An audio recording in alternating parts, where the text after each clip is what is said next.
시편 112편 낭독하겠습니다. 할렐루야. 여호와를 경외하며 그 계명을 크게 즐거워하는 자는 복이 있도다. 그 후손이 땅에서 강성하며 정직자의 후대가 복이 있으리로다. 부여와 재물이 그 집에 있으며 그 의가 영원히 있으리로다. 정직한 자에게는 흑암 중에 빛이 일어나나니 그는 어질고 자비하고 의로운 자로다.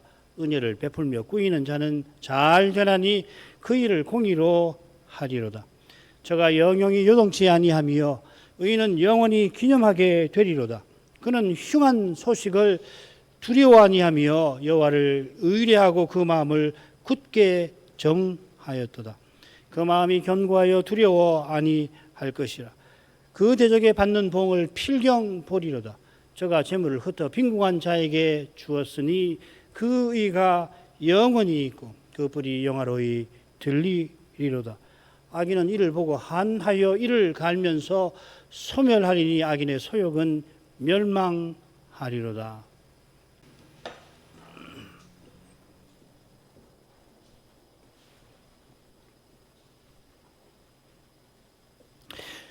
오늘 살필 112편은 111편과 더불어서 이어지는 이 할렐, 이집트의 할렐루야 시편. 할렐은 유월절 초막절에 드리는 찬송입니다. 113편부터 118편인데 그 머릿말이 됩니다. 111편과 마찬가지로 112편은 그 형식에 있어서 답관제입니다. 밑에 도표를 관심 있는 분은 찾아서 시에다가 표시해 두시면은 좀 도움이 되실는지 모르겠습니다.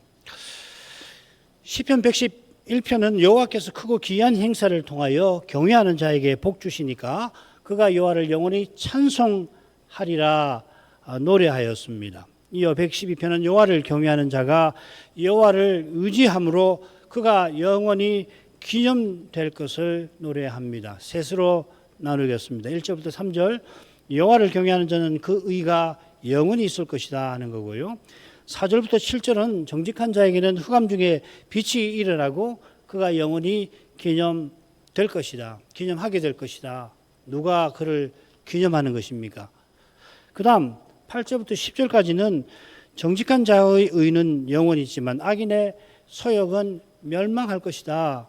악인은 의인을 보고 의인이 잘 되는 것을 보고 화나며 원통해하며 이를 갈면서 소멸될 것이다 하는 겁니다. 모든 시편에 원수가 등장하듯이 여기서도 셋째 단락에 원수 대적이 등장하죠. 이게 시편에서 중요한 점입니다. 죄를 별로 다루지 않는 창조를 다루는 시편에도 원수가 있지요. 대표적인 것이 시편 8편일 겁니다.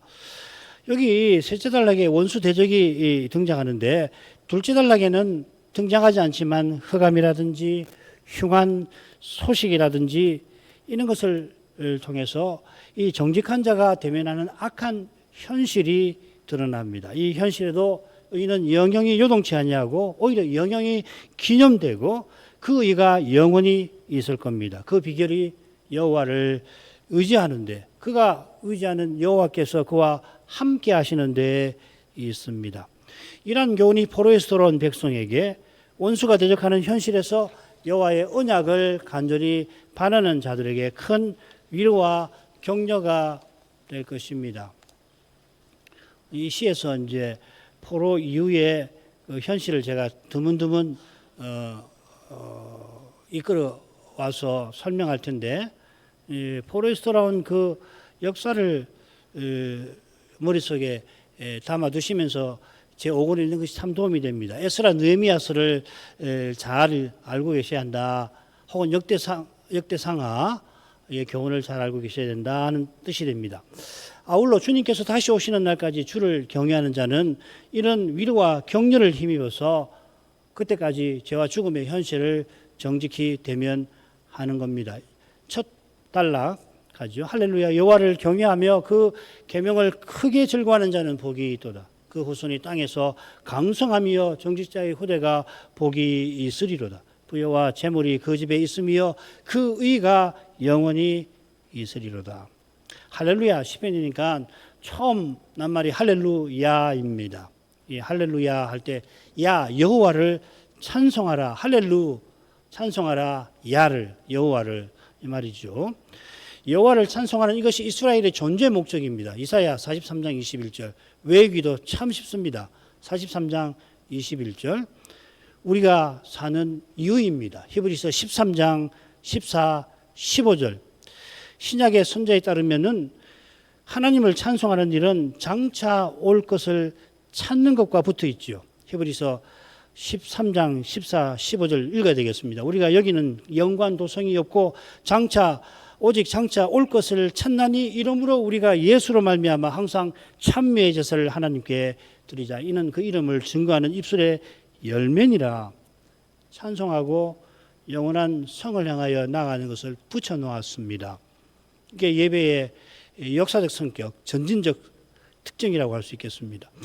여호와를 찬송하는 이가 저 영원한 나라에 들어갑니다. 참된 찬송은 부활하신 그리스도가 교회 중에서 친히 드리시는 것인데 그 일을 통해서 우리 구원해 주는 우리를 저 영광으로 들어가게 하십니다. 히브리서 2장 10절과 12절 말씀입니다.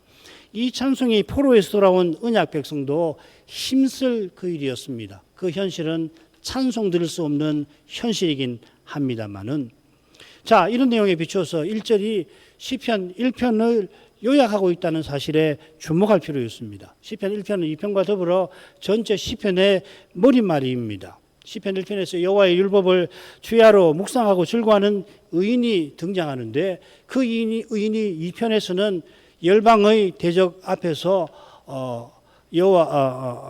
그 열방의 대적하는 열방을 무찌르는 여호와께서 시온에 세우신 메시아 왕이지요. 여호와께서 메시아 왕을 세워서 대적하는 열방을 물리치시는데 그 메시아는 주야로 율법을 묵상합니다. 히브리서에 제시하는 대지상의 모습과 매우 비슷합니다. 이 사실을 들어서 열방을 대표하는 열왕들어 끝에 여호와를 경외함으로 섬기며 떨며 즐거워하라고 다윗이 권고합니다. 이 권고는 오실 메시아, 시온에 세우실 메시아 왕을 믿고 바라라 하는 겁니다. 그러면 대적하던 열왕이 돌이켜서 시편 1편의 의인처럼 살게 될 거다 하는 겁니다. 이것이 사도들이 전하는 그리스도를 본받는 그것입니다. 그리스도께서 얼마나 하나님을 경외하시는 분이신지 자기 원수를 자기 발등상 되게 하실 때까지 지금 기다리시는 데에서 찬란히 드러납니다. 이게 경외입니다. 모든 권세를 지니신 그리스도께서 그 권세 주신 하나님을 기다리십니다.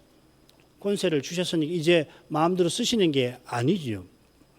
이 메시아를 바라본 다윗도 왕이지만 여호와의 지시를 받아서 전쟁을 수행하였습니다. 어떻게 할까요? 블레셋이 치러오는데 어떻게 하리까?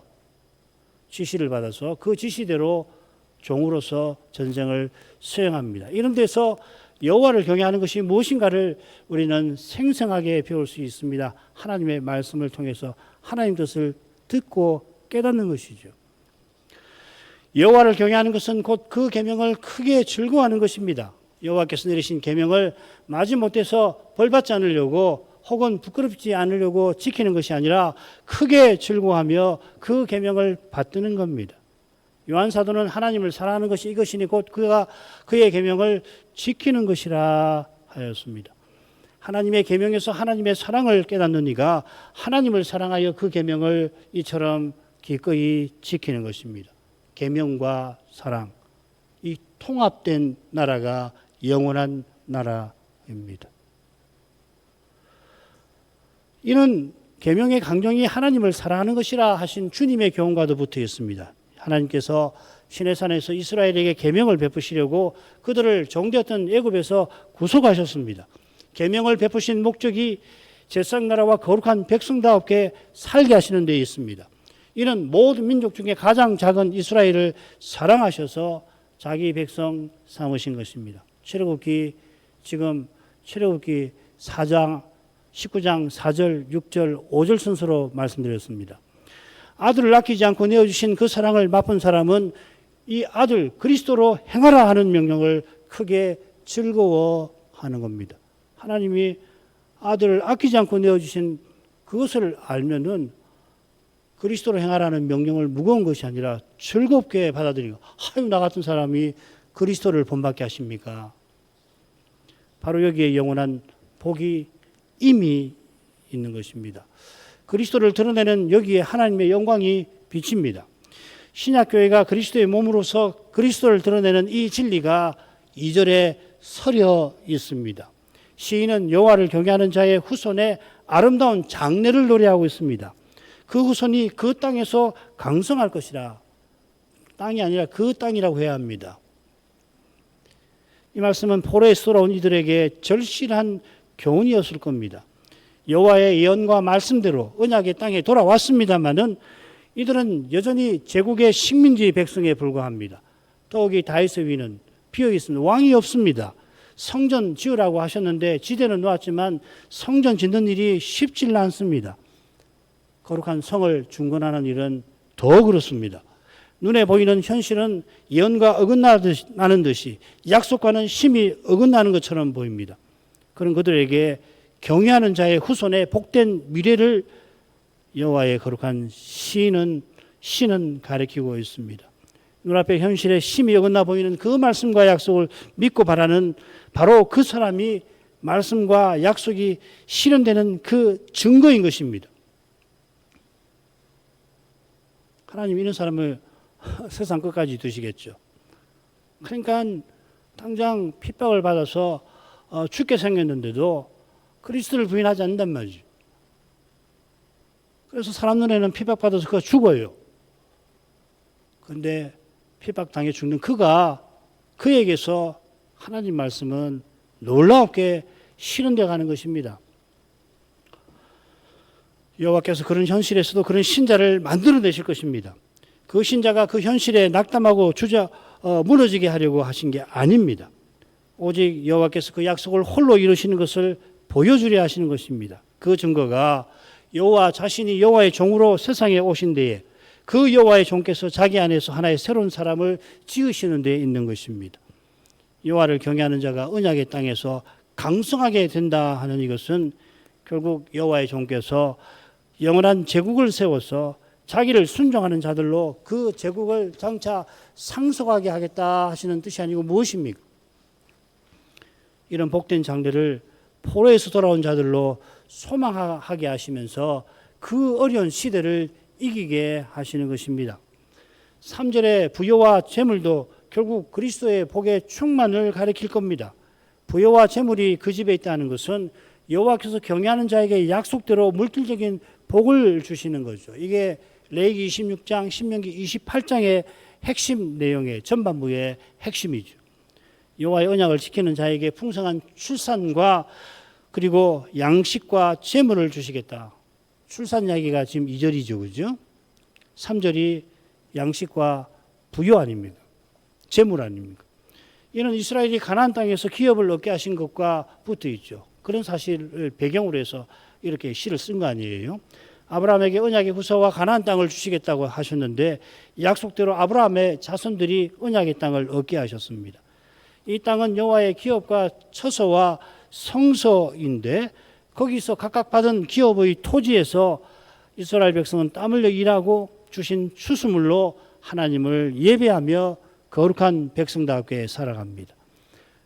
부요와 재물로 거룩한 백성답게 살아가는 모습이 2절과 셋째 부분에 나오죠. 은혜를 베풀고 구워준다 하는 말입니다. 제사장 제도와 짝을 이루는 희년 제도의 정신을 구현하는 데 부요와 재물을 쓴다는 거죠. 이 구워준다는 거, 이 둘째 부분에 제가 설명을 드리겠습니다.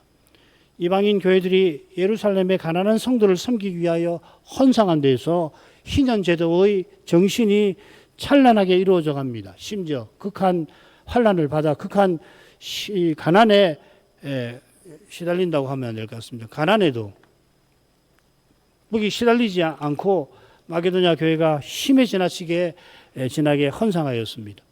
마게도냐 교회는 주께서 보시기에 어느 교회보다 부요합니다. 이를 가리켜서 바울은 그리스도 복의 충만이라 불렀습니다. 이게 진정한 복이죠. 재물이 많아야 복이 아니고 재물이 없는 것 자체가 복은 아니지만은 가난한 중에도 이처럼 헌상하는 것이 복이지요. 이런 믿음을 갖고 사는 것이 진정한 복이죠. 마게도냐 교회가 드린 금액이 부유한 고린도 교회보다 많았을 수도 있을 겁니다만은 실제로 아주 적었을 것 같은데 그럴지라도 주님께서 많이 드렸다 하셨을 겁니다. 믿음으로 행한다고 해서 아무것도 먹지 않고 살게 하신 것이 아니듯이 주께서는 경외하는 자에게 특별히 소명을 이루는데 넉넉하게 주십니다. 일용할 것을 주시는데 아울러서 소명 이루는데 부족함이 없이 주시는 것입니다. 하나님이 넉넉하게 주시는 것이 물질뿐이겠습니까? 부여와 재물이 그 집에 있다 하고서 짝을 이루어 그 의가 영원히 있으리로다 하였습니다. 의는 언약을 지킴 이룸을 뜻합니다. 주를 경외하는 자가 주신 부여와 재물로 거룩한 사랑을 드러낸 것은 영원히 있습니다. 우리가 장차 하나님 나라에 가지고 갈 수 있는 것은 둘입니다. 둘은 하나입니다. 믿음과 사랑입니다. 달리 표현하면 그리스도의 복의 충만은 영원할 것입니다. 지금 여기서는 사람 눈에 복의 충만을 눈에 띄지 않을 수도 있죠, 그죠? 믿음이 아니면 못 볼 수 있습니다. 마게도냐 교회가 헌상한 것을 누가 눈여겨 보았겠습니까? 그러나 그리스도의 충만이 장차는 새하늘과 새 땅을 채울 겁니다. 영원할 것입니다. 포로에서 돌아왔으니 집에 부여와 재물이 제대로 있을 턱이 없습니다마는 다들 주를 경외하여 자기 살림을 돌보지 아니하고 성전 짓는 거기에 마음을 기울여야 했습니다. 그런데 현실은 전혀 달랐지요. 학계 1장 4절이 그것입니다. 이 전이 황무하였거늘 너희가 이때 판벽한 집에 거하는 것이 가하냐? 성전 지대를 놓은 다음에는 그런 다음에는 다들 이 판벽한 집을 제대로 갖춘 자기 집 짓는 데에 마음이 팔린 나머지 성전 세우는 일을 등한시하였다 했던 것입니다. 이런 현실에서 학계 스가랴 선지자가 이런 말씀을 전했는데 이 선지자와 함께 탄식하며 주를 부르는 이가 복된 자인 것입니다. 전부 판벽한 집만 지었겠습니까? 선지자의 말씀을 듣는 이들이 시대마다 있잖아요. 이사야 시대도 있고 예레미야 시대도 있고 포로에서 돌아온 다음에 다들 판벽한 집 세우느라고 성전은 그들도 보지도 않고 자기 일에 골몰했지만은 전부 그런 거 아닙니다.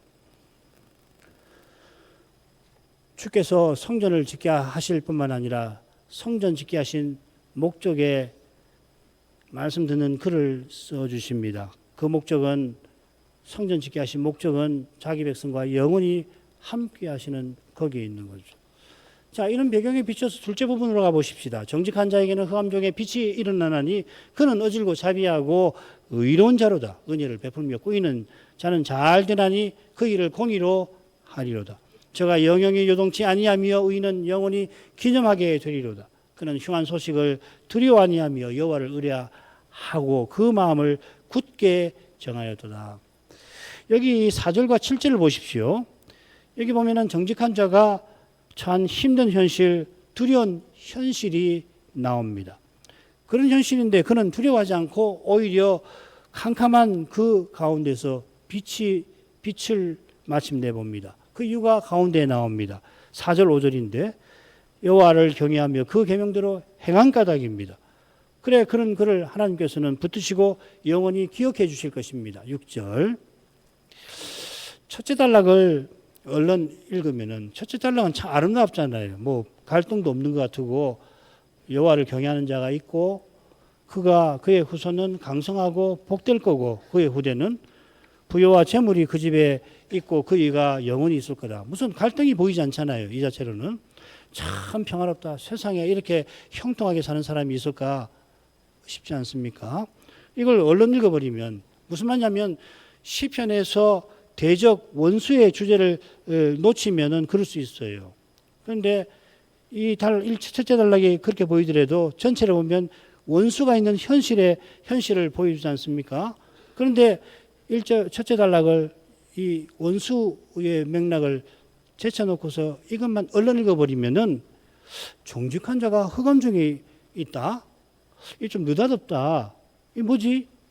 그렇게 다가올 수 있을지 모르겠습니다. 이는 성경을 얼른 읽는 태도, 성경을 막 급히 읽는단 말이 아니고 깊이 읽지 않는단 말이에요. 성경의 표면만 읽는다는 말입니다. 성경을 얼른 읽는 태도가 죄의 현실에 둔감한 것과 붙어 있을지 모릅니다. 성경은 얼른 읽을 수가 없습니다.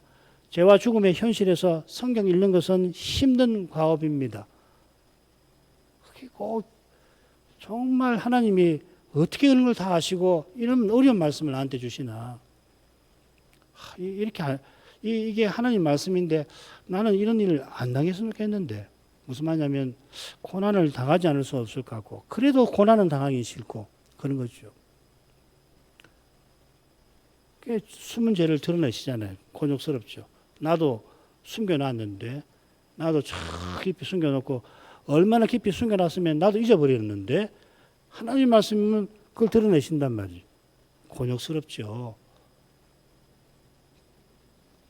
감춰버리고 싶잖아요. 결국 힘듭니다. 그러니까 죄와 죽음의 현실에 정직하게 대면하지 않고서는 성경이 안 열립니다. 그냥 닫혀 있습니다. 자기가 안 보는 거겠죠. 성경만큼 이 현실을 진지하게 심각하게 다루는 책이 없는데 반대로 성경만큼 구원을 진실되고 그리고 심오하게 다루는 책이 없는 것과 붙어 있는 겁니다.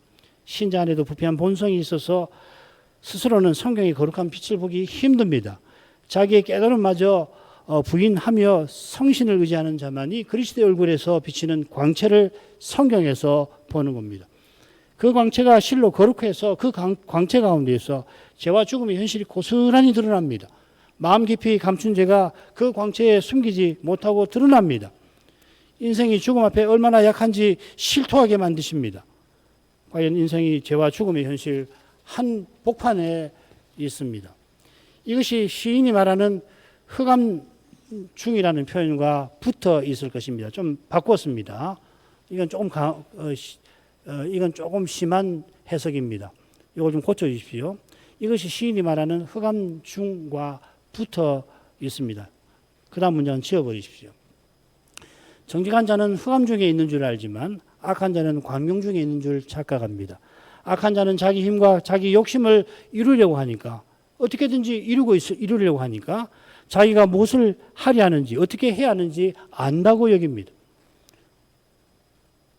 성경은 이를 가리켜 죄와 죽음, 허물로 죽은 상태라 하지만 그 상태에서 타락한 사람은 자기 육신의 욕심을 힘써서 이루려고 합니다. 시편 73편을 보면 악인은 죽는 날까지 원하는 대로 다 이루고 사는, 그러고 죽을 때도 평안하게 죽는 그런 사람으로 그려져 있죠. 그래서 시편 73편 시인은 그 사실에 좌절합니다. 이 악인은 죽는 순간에도까지도 그칠 것이 없습니다.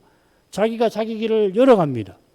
죽음 너머까지 자기 후손에게도 원하는 대로 재물과 권력을, 명예를 이어주지요. 그러나 그게 멸망으로 치닫는 것인 줄을 그는 모릅니다. 모르고 죽겠지요. 자기 육신의 욕심을 이루려고 하는 것은 실은 세상 풍속을 좇는 것이고 공중의 권세 잡은 자를 뒤쫓는 것에 불과한 이것을 모르는 겁니다. 이것을 모르는 것이야말로 흑암 중에 흑암이죠. 반면에 정직한 자는 자기가 빛이 없음을 압니다. 인생이 내일 일을 알지 못하니 주의 뜻이면 살기도 하고 이것저것을 하리라 말해야 하는 줄을 압니다. 자기 생각을 좇지 않고 주의 뜻을 좇으니 사람의 깨와 힘이 주도하는 지금 이곳에서 당장에는 그가 흑암 중에 있는 것 같습니다. 눈앞에 펼쳐지는 현실이 주의 뜻과 심히 어긋나 보이나 당장 효과가 있을 듯한 그 현실을 좇지 않고 오히려 잠잠히 주의 뜻을 기다립니다. 보이지 않습니다. 당장에는. 어떻게 해야 될지 모릅니다. 캄 어둠 중에 있는 것 같습니다. 게다가 기다리는 그를 원수가 그냥 놔주지 않습니다. 친구들도 그 뭐하고 있나? 뭔가를 해야 되지 않나? 그렇게 비난합니다. 주님의 뜻이 아니라 가만히 있는데 잘한다. 그렇지. 주님의 뜻이 아니면 가만히 있어야지. 주님의 뜻이 아닌데 어떻게 뭘 하려고 그렇게 사람이 나설 것인가 칭찬하는 것이 아니라 오히려 그게 게으른 것이라 믿음이 아니다. 그렇게 표현할 수 있죠. 그러니 원수들은 오죽하겠습니까? 그런 그에게 하나님께서 숨어 계시며 심지어 멀리 계신 것처럼 마침내는 나를 버리신 건 아닌가. 주님의 뜻을 간절히 구하고 어떻게든지 주님의 뜻대로 살고자 하는데 하나님께서 즉시 알기도 하시지만 때로는 그냥 보이시지 않거든요. 어떤 때는 나를 버리신 거 아닌가. 그런 마음을 품기도 하시는 겁니다. 이런 것이 시인이 말하는 흑암일 것입니다. 그러나 시인이 흑암을 제대로 보는 눈이 그의 믿음에 있듯이 여호와께서 흑암 중에 그를 두어두시는 뜻도 그가 하나님만 의지하게 하시는 데 있습니다. 눈앞에 펼쳐지는 현실, 사람의 눈에 혈육이 있는 현실에 말씀이 심히 어긋나 보이는 바로 그때 말씀하신 하나님을 믿고 의지하는 그것이 실은 흑암 중에 있지만 빛 가운데 이미 행하고 있는 것입니다. 간사하게 두 마음을 품고서 현실에 타협하고 아부하지 않고 정직하게 하나님과 그 말씀만 믿고 나아가는 것은 흑암 중에 있는 것 같아도 마침내 말씀대로 그에게 이루어 주십니다. 하나님께서 친히 그 거룩한 영광을 비추어 주십니다. 갈 길을 보이실 뿐만 아니라 그 길을 걷게 하십니다. 이미 그 길을 걷게 하셨는데 잠시 방해와 장애를 만났지만 그것을 넘어서 저 목표로 나아가게 하십니다. 사가랴가 아들을 얻었을 때에 누가복음 1장 세례요한 아버지 이야기죠. 시므온, 그 늙은 시므온이 평생을 기다리며 마리아의 품에 안긴 예수님을 봤을 때 바로 이 빛을 흑암 중에 보았다 하였습니다. 흑암 중에 빛을 본다는 건 이런 일이에요. 정직한 자가 흑암 중에 보는 빛은 그저 당면한 어려움을 벗어나는 길 찾는 정도가 아니라 죄와 죽음의 흑암 중에 의와 생명의 빛이신 그리스도를 보는 그런 것입니다. 이 어두운 시대에 다시 오시는 주님의 영광을 보는 그런 것입니다. 이 시대에 교회가 가야 할 길을 아는 자가 누구입니까? 그런 사람 보셨습니까? 그게 쉬운 일입니까? 이 시대에 교회가 가야 할 길을 아는 것이 쉬운 일이겠습니까? 점점 어려질 것입니다. 그 길은 주님만 아시고 주님만 보여주시고 그를 힘을 주시는 것입니다. 지금 흑암 중에 빛이 일어난다는 것은 그런 정도로 비중이 있는 것입니다.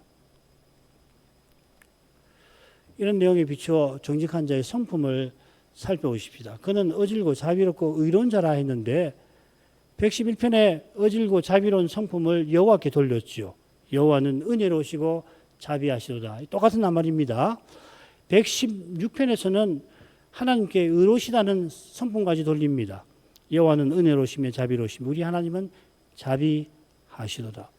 여호와께서 은혜로우시고 자비하심이 시내산에서 언약 어긴 이스라엘 향하여 드러났던 것처럼 정직한 자는 악인이 언약을 짓밟고 대적하는 그 현실에서 여호와를 본받습니다. 여호와의 영광을 보니까 본받는 거죠. 대적하는 악인에게 정직한 자는 똑같이 그를 대적하지 않습니다.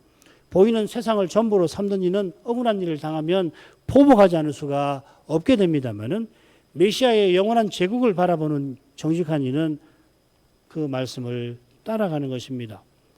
이런 태도가 은혜를 베풀며 꾸이는 데서 엿보입니다.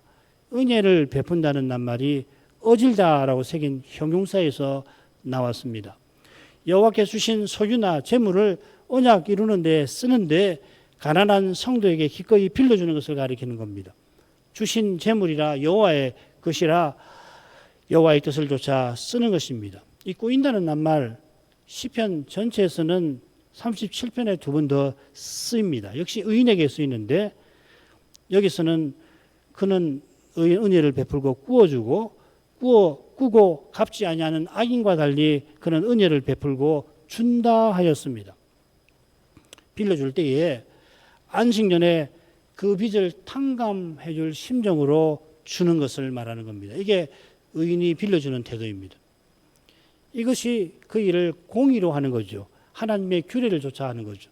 이스라엘에서는 돈을 빌려줄 때에 안식년에 탕감해 줄 작정으로 돈을 빌려주라 하지 않았습니까? 지금 그 이야기를 하는 것입니다. 이처럼 여호와의 사랑을 본받아 여호와의 규례를 받드는 이가 의인입니다. 6절에 의인을 향한 하나님의 약속이 나옵니다. 이 약속은 영원히 지키시는 약속입니다.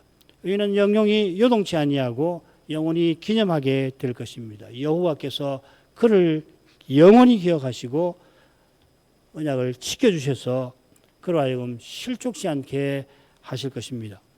이 약속에 굳게 서서 그는 흉한 소식을 두려워 아니합니다.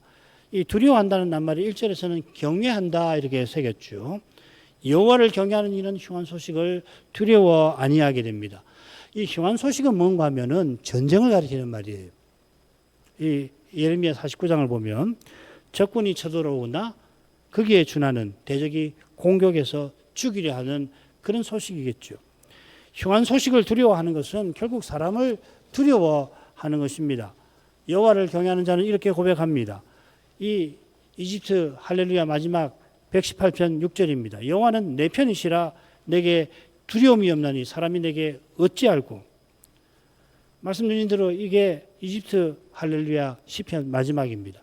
바울 사도도 비슷한 교훈을 쓴 다음에 사람은 물론이고 아무 피조물도 그리스도 안에 있는 하나님 사랑에서 자기를 끊어낼 자가 없다고 고백하였습니다. 구약 시대에 여호와를 경외하는 사람 다윗이죠. 이 다윗이 사울을 피하여 굴에 숨었던 그때에 굴 바깥에서 사울이 에워싸고 있어서 곧 죽을 수가 있는 그때에 하나님이여 내 마음을 정하여 싸우니 하고서 심지어 만민 중에 찬송할 날을 확신하였습니다. 이게 우리가 살핀 108편 전반부죠.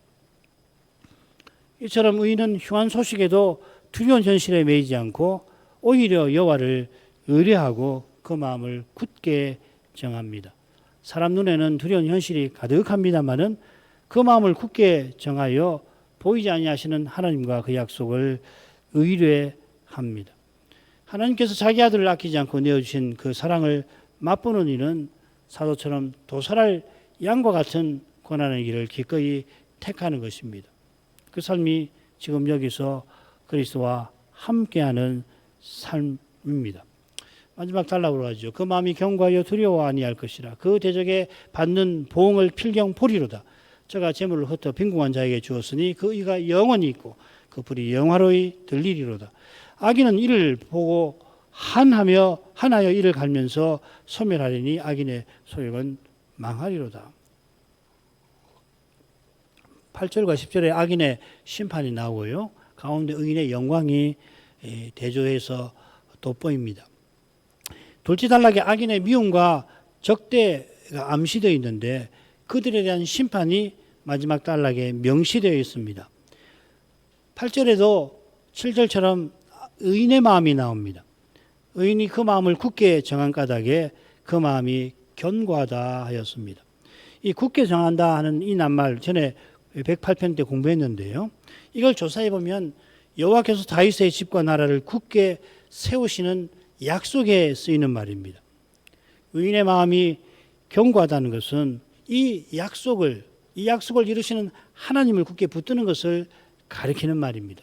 마음을 정했다 하는 말은 사람이 의지를 굳게 한다는 말 정도가 아니라 결국 하나님의 약속을 깨닫고 그 약속을 하나님이 틀림없이 이루신다 하는 걸 가리키는 거죠. 다윗이 예루살렘에 올라가서 죽을 수도 있지만은 그러나 틀림없이 하나님께서 그리스도의 복의 충만을 예루살렘에만 아니라 로마 교회에도 베풀어 주실 것을 확신한 것처럼 말이죠.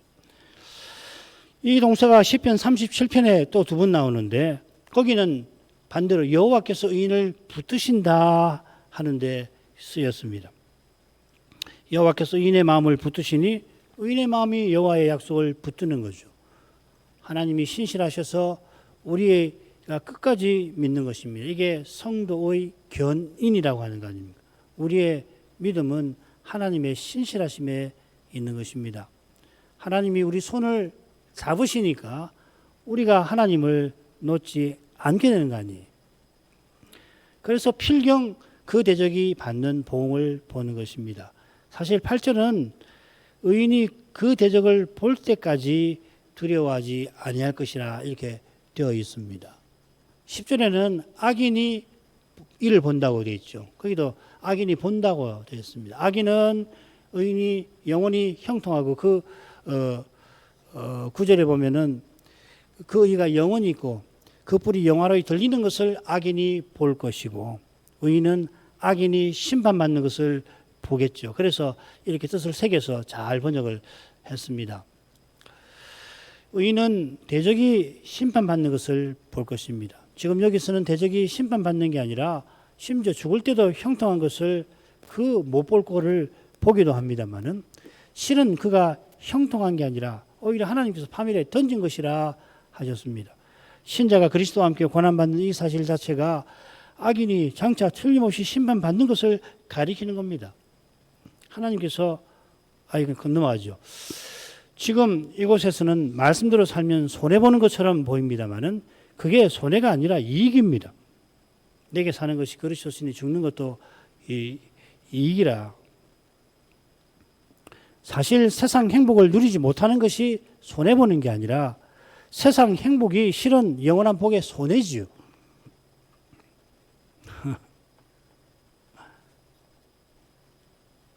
내가 하나님을 믿으니 내가 잘되고 건강하고 인간관계도 형통해야 하는데 왜 반대냐? 사람인가 그런 생각이 듭니다만은 하나님 말씀의 빛에 비춰 좀 더 현실을 깊이 보면은 실은 악인이 누리는 세상 행복이 영원한 복의 해가 되는 거죠. 지금 주시는 온갖 선한 것은 영원히 선한 것을 위한 수단에 불과합니다. 수단을 거머 주면은 영원한 것을 붙잡을 손이 없는 거예요. 그래서 한 손에는 이거, 다른 손에는 이것을 쥐려고 꾀를 부리지만 실은 양손에 세상 행복을 쥐려고 하는 거 아니에요. 그러니 영원한 복을 줄 손이 어디 있어요? 없죠. 세상 행복을 추구하는 것이 그렇게 무서운 겁니다. 그 사람은 꾀를 내서 그리스도도 세상도 교회에서도 칭찬받고 세상에서도 명예를 얻고 그런 것이 꾀인데 하나님 앞에서는 참 부끄러운 꾀지요. 그런 거 없습니다. 그런 법칙 없습니다. 그게 법칙이 되면 어떻게 영원한 나라가 존재할 수가 있단 말입니까? 그런 법칙이 통하게 하려고 주님이 십자가를 지셨겠습니까? 그래서 선을 행하려면은 참아야 합니다. 로마서 2장 7절이죠. 참고 선을 행하는 이에게 영생을 주시는 거예요. 참고서 자기가 보복하지 않고 보복을 하나님께 맡기는 겁니다. 그러면 하나님이 악인을 악으로 갚으시는 그걸 보게 되죠. 그때 보면서 무서울 텐데 하나님 사랑이 우리를 감싸가지고서 그 두려운 심판 장면을 보게 하실 거라 생각합니다. 의인은 참고서 선으로 악을 갚는 까닭에 마땅히 악을 선으로 갚는 사람이니까 빈궁한 자에게 재물을 흩어줍니다. 시편 109편에는 다윗이 자기를 빈궁한 자라 궁핍한 자라였습니다. 하나님 언약을 이루기 위해서 가난해진 이런 사람을 도우라고 재물을 주신 거예요. 이게 언약 이루는 그 의지요. 이런 의는 영원히 있는 것입니다. 포로에서 돌아와서 성벽을 중건하는 중에 극심한 흉년이 듭니다. 이 느헤미야 5장에 나오는 내용이죠. 그런데 돈 있는 이들이 양식을 비싸게 팔고 돈이 떨어지니까 그 밭과 포돈과 집을 전당을 잡으라고 하고 그럼 결국 빼앗겠다는 거죠.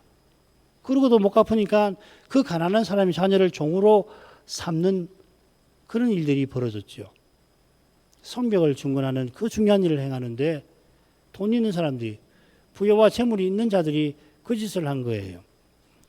이런 현실을 느헤미야가 총독으로서 바로 잡을 뿐만 아니라 느헤미야는 백성의 이 어려워진 현실을 돕기 위해서, 거들기 위해서, 어려움을 덜기 위해서 12년 총독으로 있으면서 녹봉을 받지 않았습니다.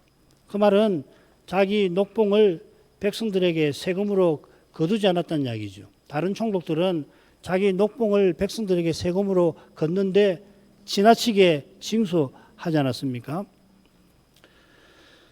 이는 성벽 공사에 자기가 전력을 기울인 태도와도 붙어 있습니다. 그래 녹봉은 받지 않고 자기 집에서 부리는 종자들, 하인들을 보내가지고 성벽 공사에 종사하게 했지요. 백성들을 돕기 위해서. 그렇게 백성과 함께할 마음을 품은 것입니다. 이것이 오실 메시아를 바라는 느헤미야의 믿음을 보여줍니다. 이 믿음으로 느헤미야가 의를 이룬 것입니다. 이 의는 영원합니다. 느헤미야의 이런 믿음을 하나님이 보시고 메시아를 보내시는 것이죠. 그날 아기는 의인의 뿔이 영화롭게 들리는 것을 보고 하나며 이를 갈면서 소멸할 것입니다.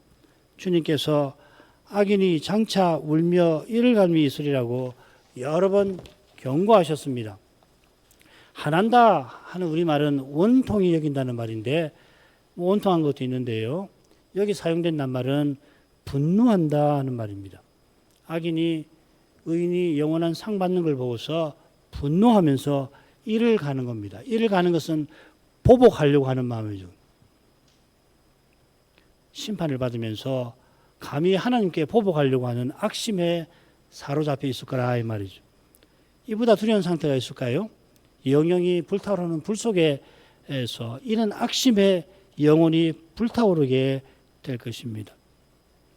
이것이 소멸의 의미입니다. 소멸은 악인의 존재가 없어진다는 말이 아니라 그들은 없는 것보다 못하게 된다 그런 뜻이겠죠. 그처럼 그들의 소욕도 멸망할 것입니다. 지금 이곳에서는 악인의 소욕이 강력하게 보입니다.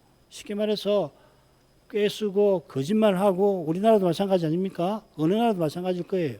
그런 사람들이 돈 잘 벌고 권력 쟁취하고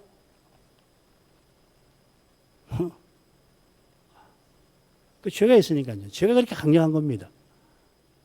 죄가 그렇게 강력하니까 이렇게 꾀쓰고 거짓말하고 그런 사람들이 여기서 그 사람들의 소욕이 이루어지는 것처럼 보이지만 장차는 죄가 먼지만큼 또 없어지게 되니까 그들의 소용은 무력하고 헛될 것이다.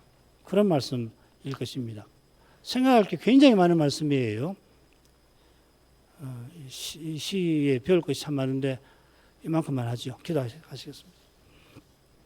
거룩하신 아버지, 여호와를 경외하는 이가 믿음의 길을 걸어갈 때 흑암 중에 처하게 하십니다만 이는 여호와께서 오직 빛이심을 알려주시는 것이고 사망의 음침한 골짜기에서도 여호와께서 함께 해주실 것을 일깨워 주심임을 믿습니다. 포로에서 돌아왔지만 그 현실은 약속과 너무 어긋나는 것처럼 펼쳐지는 그때에 여호와를 경외하는 자는 흑암 중에 빛이 일어나게 하셔서 여호와께서 친히 말씀하시는 대로 이루어 가신다는 것을 그 흑암 중에서도 마침내는 깨닫게 하셨을 줄로 믿습니다. 눈앞에 현실이 말씀과 심히 어긋나 보이는 거기서 오히려 과연 말씀은 하나님 말씀이구나. 이것을 저희가 깨달을 수 있게 해 주옵소서. 그처럼 참된 믿음은 사람으로서 믿을 수 없는 것을 믿지 않을 수 없게 되는 그런 신기한 것임을 맛보게 해 주셔서 하나님 홀로 미쁘신 분이고 그리스도를 통해서 하나님의 약속을 우리들은 믿지 않을 수 없게 해 주신 것을 더욱 터득하게 하시옵소서. 그래서 절망과 낙심이 가득한 그때에도 하나님 안에서 참된 소망을 발견하게 해주시고 믿음의 길을 걸을 때 고난을 받게 하시는 그런 방식으로 소망도 약속도 실은 이루어져 가게 하신다는 것을 알고서 이 거룩하신 우리 하나님, 신비하신 하고 신비하신 하나님이 하시는 일을 기리게 해 주옵소서. 예수님 이름으로 기도합니다. 아멘.